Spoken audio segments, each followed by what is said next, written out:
स्वागत है दोस्तों, फिर से एक नई वीडियो। आज फिर दिल्ली में एक ऐसी दर्दनाक घटना हुई है जो निर्भया केस की याद दिलाती है हमें। एक लड़की यहाँ से उड़ीसा की रहने वाली दिल्ली जॉब करने के लिए आती है, पढ़ी लिखी, एमए पढ़ी लिखी, काम की तलाश में, मतलब नौकरी के लिए।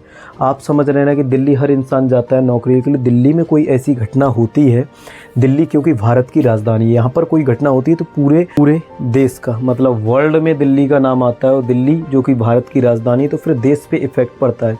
ऐसी घटना आए दिन भारत में बढ़ती जा रही हैं और मोस्टली ये चीज़ें होती हैं जब पुलिस जांच करती है तो पता चलता है कि शराब के नशे के लत में ये घटना हुई है।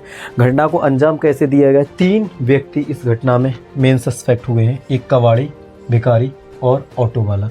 सबसे पहले मैं बता दूं, ये कबाड़ी प्रमोद नाम का शख्स है, भिखारी जो कि विकलांग है। आप देख रहे हैं विकलांग होने के बाद भी इंसान में इतनी दरिंदगी भरी हुई है कि वो लड़की के साथ में दुष्कर्म की स्थिति में करता है। इसका नाम है शमसुल।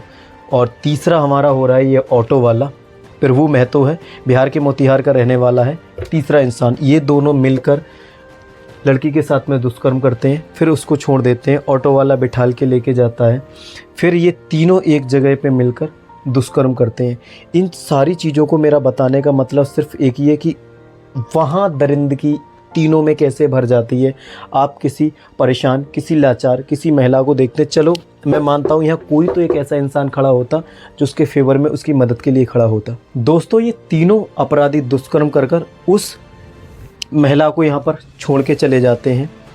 वहाँ पर वो अकेली बिना कपड़ों के उस स्थिति में अपने लिए लड़ रही होती है। मैं कहूँ कि अपनी सांसों के लिए लड़ रही होती है। फिर सराय कालेखा रोड पे दिल्ली के 1.5 से 2 किलोमीटर तक पैदल चलने के बाद ऐसी स्थिति में, जिस स्थिति में उसका मानसिक संतुलन ठीक नहीं था, वो पूर्णतः चलने की स्थिति में नहीं थी, किसी की नज़र नहीं पड़ी। उस दौरान एक हमारे नौसेना के ऑफिसर जिनकी नज़र पड़ती है वो पुलिस को सूचना करते हैं, दिल्ली पुलिस की फ़ोन बजता है, तब पुलिस वहाँ पहुँचती है, घटना को जांच में लेती है और उसको इलाज के लिए महिला को एम्स में एडमिट कराया जाता है, जहाँ उसका इलाज चल रहा होता है। लेकिन पुलिस कुछ भी पूछने की स्थिति में नहीं होती है क्योंकि उसका मानसिक संतुलन ठीक नहीं था, वो किसी को पहचानने की स्थिति में नहीं थी, बोलने की स्थिति में नहीं। इस तरीके से शरीर में मतलब चोटें आई थी कि मैं शायद इस कैमरे पे बोल पाना उसको उचित नहीं समझ रहा हूँ।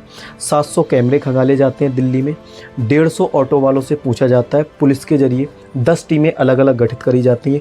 घटना होती है 10 अक्टूबर की रात की 2-3 बजे के आसपास की। लेकिन 21 दिन के बाद घटना को पूर्णतः जांच करने के बाद पुलिस इस घटना को मीडिया में रखती है, तब ये चीज़ें हमें पता चलती हैं।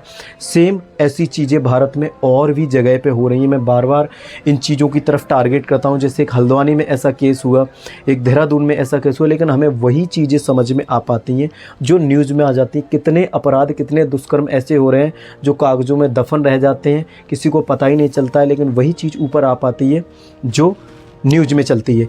उड़ीसा से कोई स्त्री अगर जाती है काम की तलाश में, सीधी सी बात है, दिल्ली एक औद्योगिक क्षेत्र है, सब लोग दूर दराज के क्षेत्र में काम के लिए, आर्थिक स्थिति से थोड़ा सा संवरने के लिए दिल्ली जाते हैं जॉब करने के लिए। एक बड़ा एरिया है।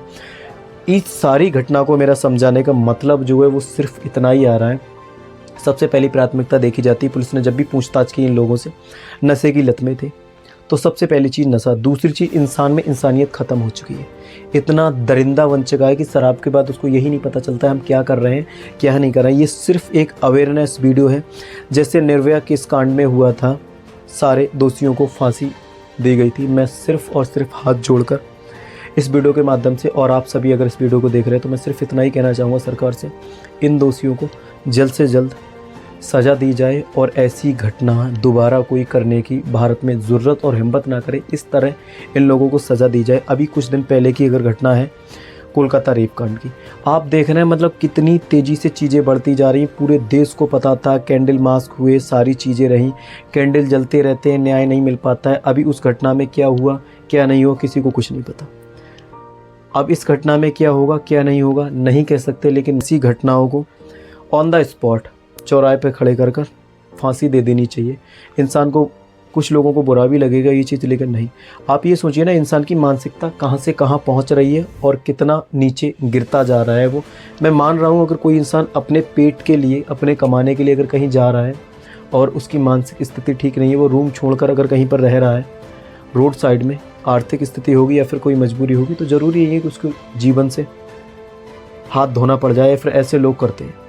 एक घटना नहीं होती है दिल्ली में, ऐसी बहुत सारी घटनाएं होती हैं, मैं आपको बता दूं, लेकिन हम लोगों को, आप लोगों के सामने वही आती है जो मीडिया में चलती है। पर डे ऐसी घटना हो रही है, हर घंटे पे ऐसी घटना हो रही है भारत में दुष्कर्म जैसी, लेकिन हर घटना हमारे सामने नहीं आती है। और सब घटना का कहीं ना कहीं जो एक संबंध निकलता है वो निकलता है वासना से, और वासना इंसान में भर रही है हार्ड कंटेंट से, सेक्सुअल कंटेंट से, पोर्नोग्राफी से, जो भारत में सबसे ज़्यादा कंज्यूम किया जा रहा है। मैंने एक वीडियो बनाया था जिसमें बताया था मैंने, हर 4 बंदों में से 3 बंदे भारत के होते हैं जो अश्लील कंटेंट को कंज्यूम करते हैं। हर 1 सेकंड में पोर्न इंडस्ट्री अपनी वीडियो के प्रमोशन के लिए $35,000 ख़त्म करती है। आप सोच रहे हैं इस इंडस्ट्री के पास इतना पैसा है, ये कुछ भी कर सकती है। कितनी साइटें बैन होने के बाद भी ये चीज़ें युवाओं में बढ़ती जा रही हैं। और जब से ये इंटरनेट आया है, जब से नेट फ्री हुआ है, तब से ये चीज़ें और पीक पर पहुंच गई। युवा भाई पढ़ाई को छोड़कर वासना में भर गए हैं। और आजकल सोशल मीडिया में जो चीज़ें दिखाई जा रही हैं, रील्स सबसे ज़्यादा इंस्टाग्राम की युवाओं का ध्यान विरमित कर रही हैं। अवेयर रहें, सचेत रहें, बचें इनसे। इस घटना के बारे में आपके क्या विचार हैं कमेंट बॉक्स में ज़रूर बताएं। मिलता हूँ फिर एक नई वीडियो के साथ में। लाइक करना एंड सब्सक्राइब करना बिल्कुल नहीं भूलना।